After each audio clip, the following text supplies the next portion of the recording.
First, on Monday.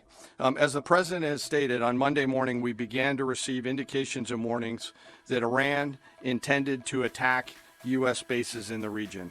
That morning, building on the work that CENTCOM Commander Eric Kurilla had done, and on the orders of the president, at Al Udeid Air Base in Qatar and around the region, we assumed a minimum force posture. Most folks had moved off the base to extend the security perimeter out away from what we assessed might be a target zone, except for a very few Army soldiers at Al Udeid. At that point, only 2 Patriot batteries remained on base, roughly 44 American soldiers responsible for defending the entire base, to include CENTCOM's forward headquarters in the Middle East, an entire air base, and all the U.S. forces there. The oldest soldier was a 28-year-old captain. The youngest was a 21-year-old private who'd been in the military for less than 2 years.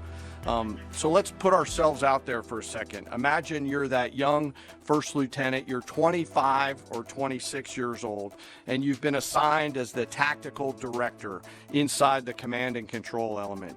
You, at that age, are the sole person responsible to defend this base.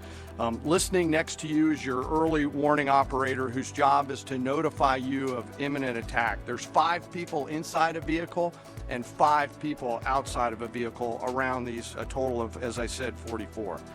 By the way, you've sat in the Middle East for years, deployed over and over again, extended multiple times, always being prepared, but unsure of when that particular day will come that you must execute your mission and not fail at doing it.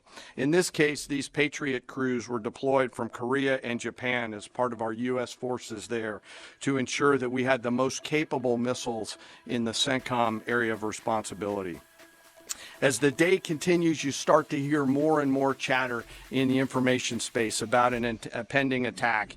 And as the sun starts to set in the west, you get orders from your higher headquarters to make sure that your missile batteries are pointed to the north. There are just a few other teammates. It's hot, you're getting nervous, and you expect an attack. Outside of those Patriot vehicles, your hot crew, which is 1 NCO and 4 additional soldiers, turns a key and relinquishes control of those missiles to that young lieutenant inside the vehicle, and you wait. You know that you're going to have approximately 2 minutes, 120 seconds to either succeed or fail. And then at approximately 12:30 p.m. on Monday, that's 7:30 p.m. in Qatar, as the sun sets in the west, Iran attacks. As the targets were detected, round after round of Patriot missiles are ejected from their canisters by an initial launch charge. Then the main solid rocket motor ignites. You can feel this in your body if you've ever been around a Patriot taking a shot. And round after round goes out and guides against those missiles coming inbound.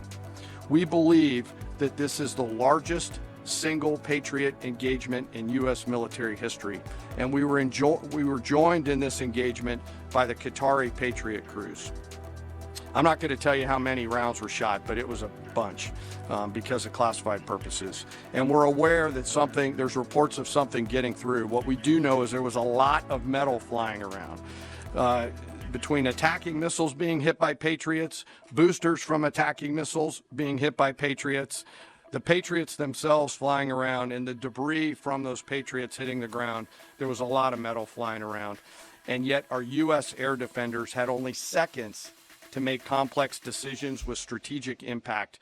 These awesome humans, along with their Qatari brothers and sisters in arms, stood between a salvo of Iranian missiles and the safety of Al Udeid. They are the unsung heroes of the 21st century United States Army. And I know a lot of you have seen the videos online and the excitement as those Patriots departed their launchers and went up and guided. This really demonstrates the combat capability and capacity of our Army air defenders. Simply stated, they absolutely crushed it.